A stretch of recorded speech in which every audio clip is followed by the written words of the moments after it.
Hi, my name is Roopan, and I am the man in the wild. And in today's episode, I'm going to teach you how to build a 4-inch mesh gill net. I would also like to thank all of my supporters and subscribers for helping me to reach the 10,000 subscriber mark. If you haven't yet subscribed, please click the subscribe button. You can also click the notification button so you get notified whenever I post a video. Stay tuned for gill net making. Materials and preparation. We are going to start this gill net making class by uncoiling this roll of 1/4-inch rope.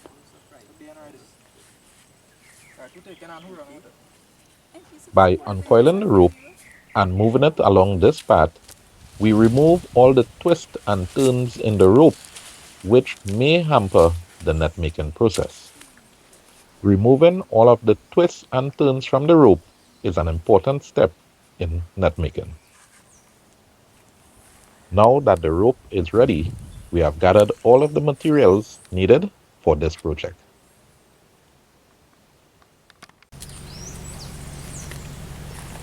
Alright, so for this net making class, we have the rope,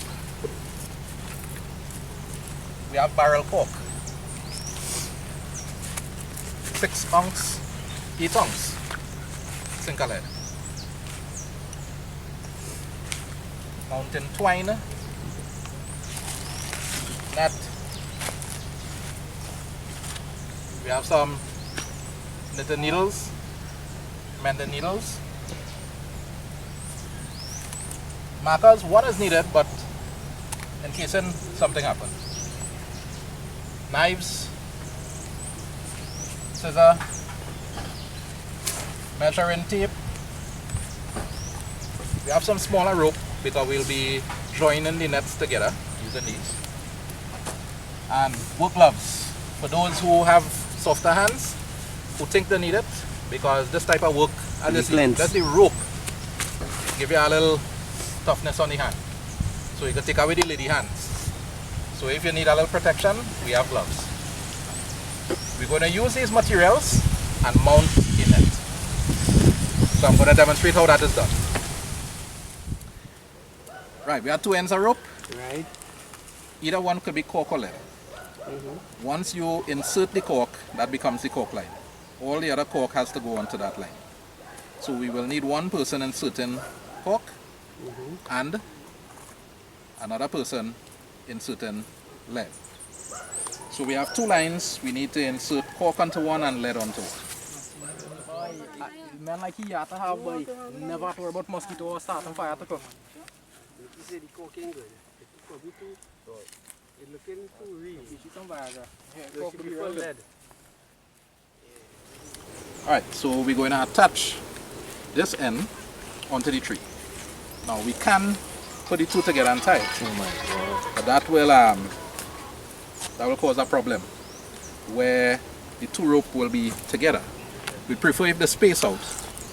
So I'm going to tie it where one will be on one side of the tree and the other is on the other side of the tree. Along this line where we could get them spaced out. Okay? So we tie in cork line first, and we want this work height. Everybody is about the same height, so this is about good work height to work, so we tie it at this height here.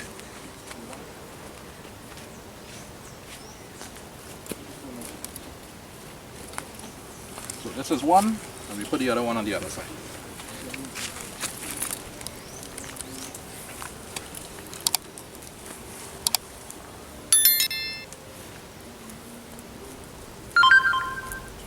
A simple slip knot will work. When you need to loose it, you just pull this in.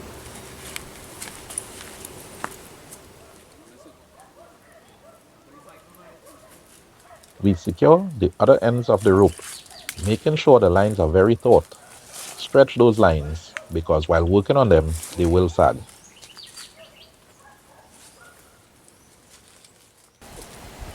Alright, so from the end of the rope, we're going to start 10 feet.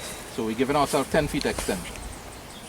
And from there is where we're going to start to mark the starting point of the net. Okay. So we're marking 10 feet from the end of the rope to start.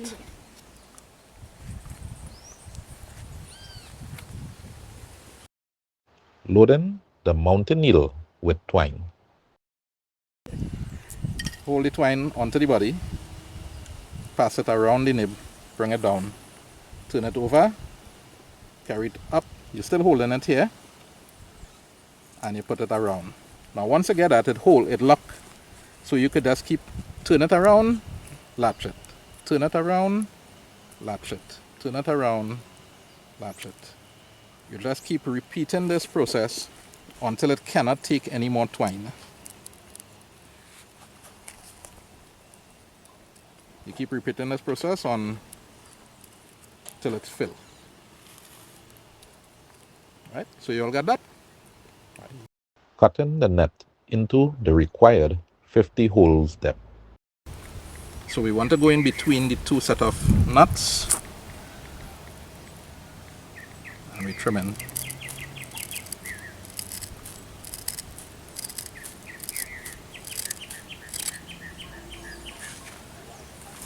And this is going to be Laying out the nuts position.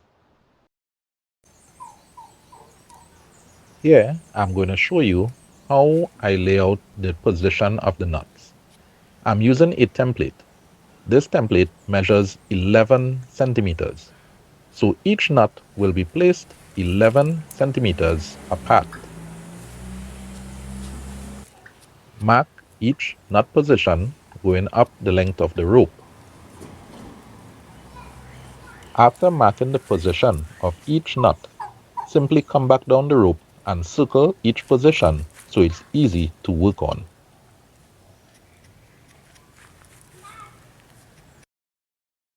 Cork and lead positions. The lead and cork goes 15 spaces apart. 1, 2, 3, 4, 5, 6, 7, 8, 9, 10, 11, 12, 13, 14, 15. I usually use a bright color on the rope to distinguish where the lead and cork positions are.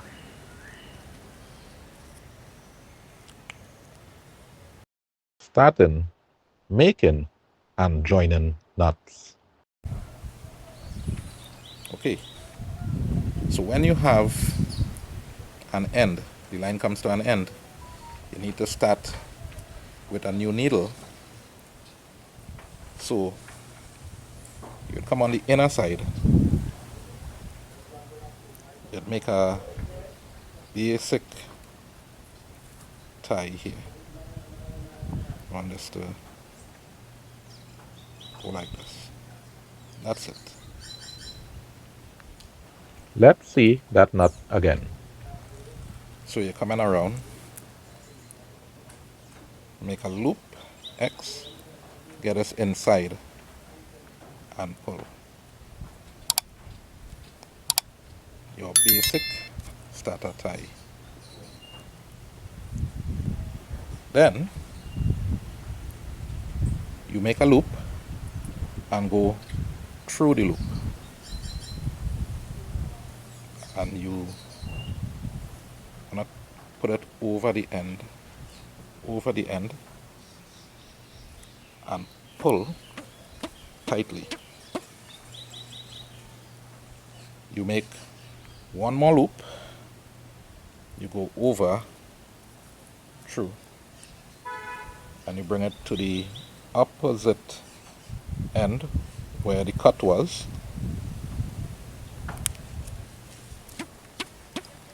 and just to finish it off, loop, go through,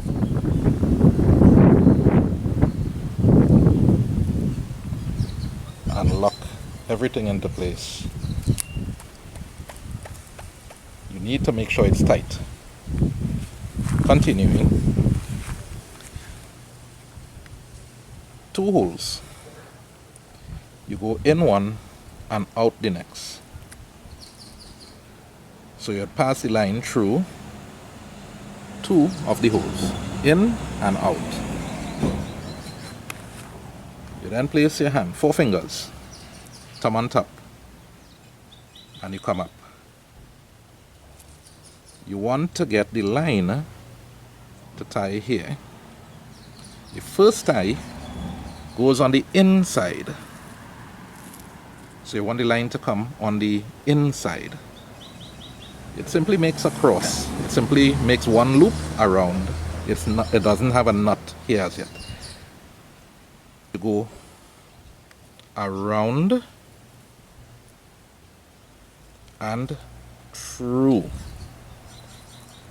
And you're going to draw this tightly on the opposite side.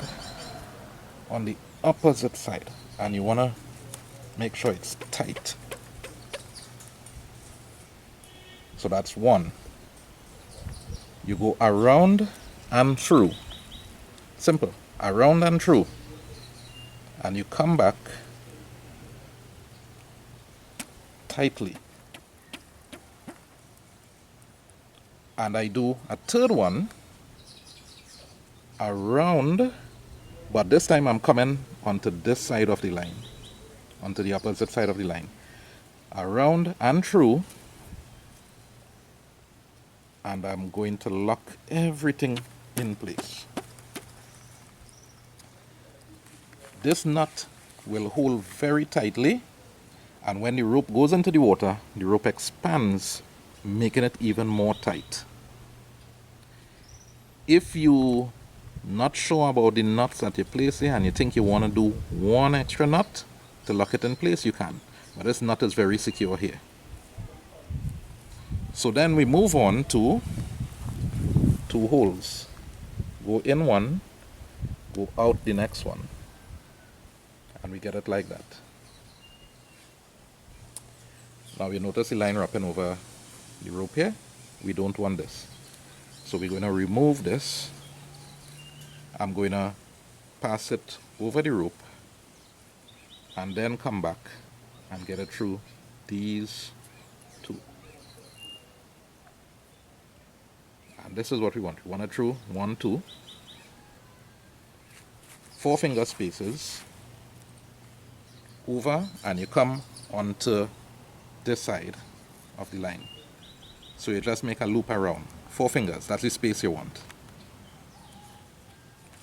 You go over and through.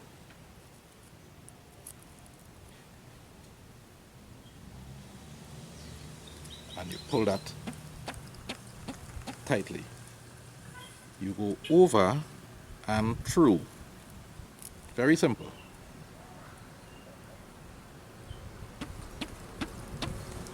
And finally, we go over and through on the opposite side of the first line.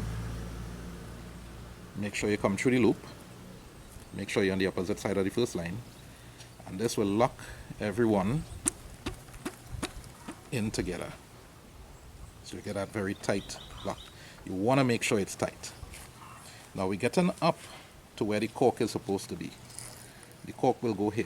So we'll see how we're doing the tie for the cork here in a little while. Once more, we want to make sure the line doesn't go over the rope. In here, out here. 4 fingers, come on top, over, and we come onto this side of the line. The thumb finger will help us to hold it in place. Make sure it's snug. Make sure it's snug around the 4 fingers here. We're using this as the measurement.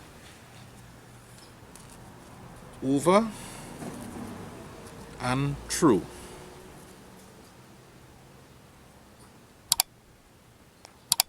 And tight. Over and through.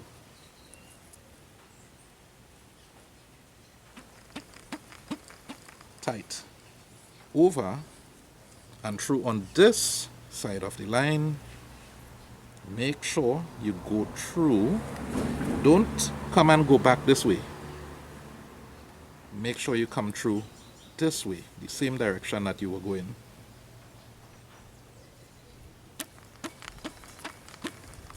And this is very tight. So now we have mounted two holes with the nuts. We are going to get the cork in place now.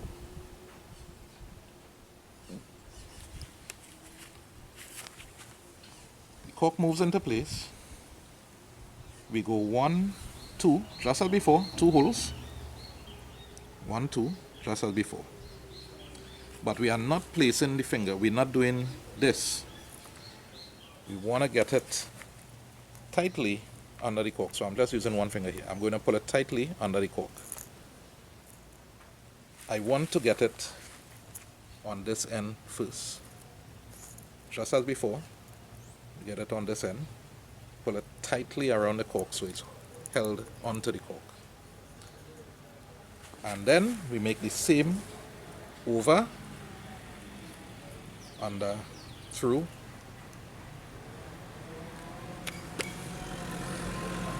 and over, through, and finally over on this end, and we go through and we make that final knot here. From here we would continue. This one was already knitted. We want 1, 2 finger space. Placing lead on the lead line. And now onto the lead line. Okay, here we can see we are coming to the end of the line and we are approaching a lead here. So I'm going to show you how to put the lead on, but I do not want to use this piece of twine because it wouldn't be enough to cover this. I'm going to cut it here and show you how you join the line. So we usually cut it with about a 1/2 inch to spare. With about a 1/2 inch to spare.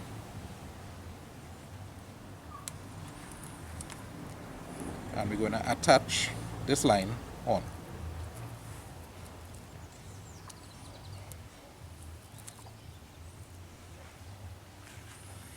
We do not make any knots on the end of these lines.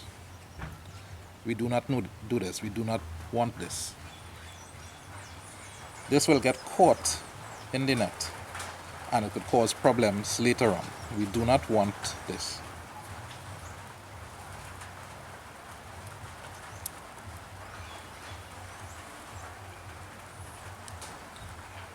What we're going to do is simply make circle, cross and in, and we tie this over the existing end.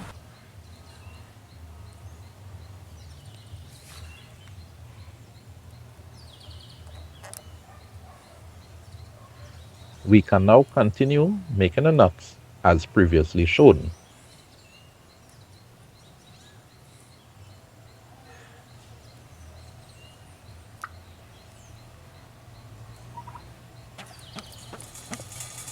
Make sure your knots are very tight.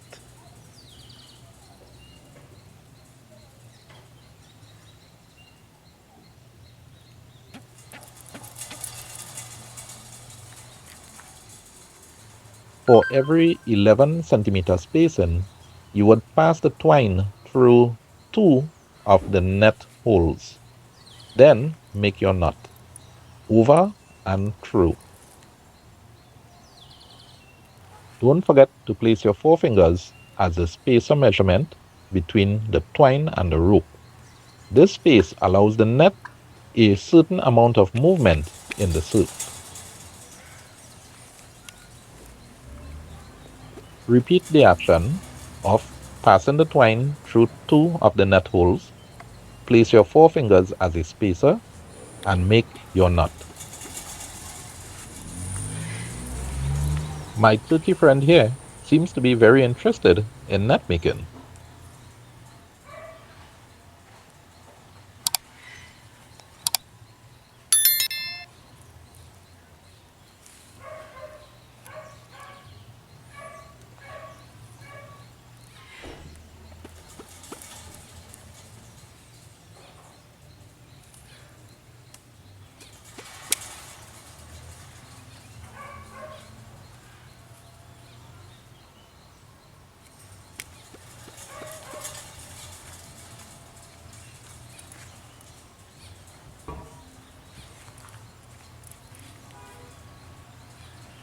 When it comes to the lead and cork, you do not place your forefingers to make a spacer.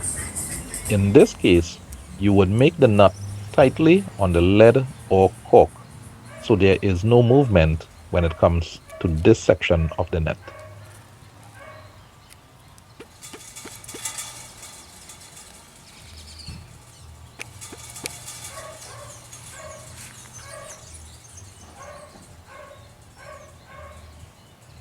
Once you have completed placing in the lead or cork, you can continue as usual.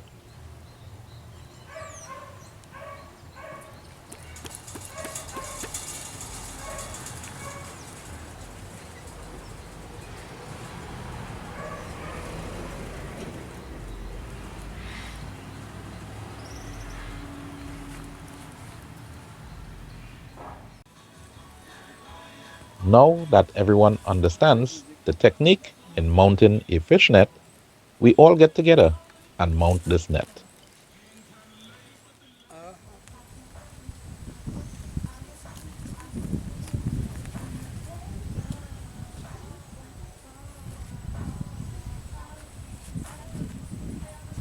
I personally was taught fishnet making in 2015, that is 10 years ago, by Mr. Louis Padarat, better known as Dread. He has since passed, but in his memory, I would like to dedicate this video and pass on the knowledge that was taught to me to anyone who is willing to learn.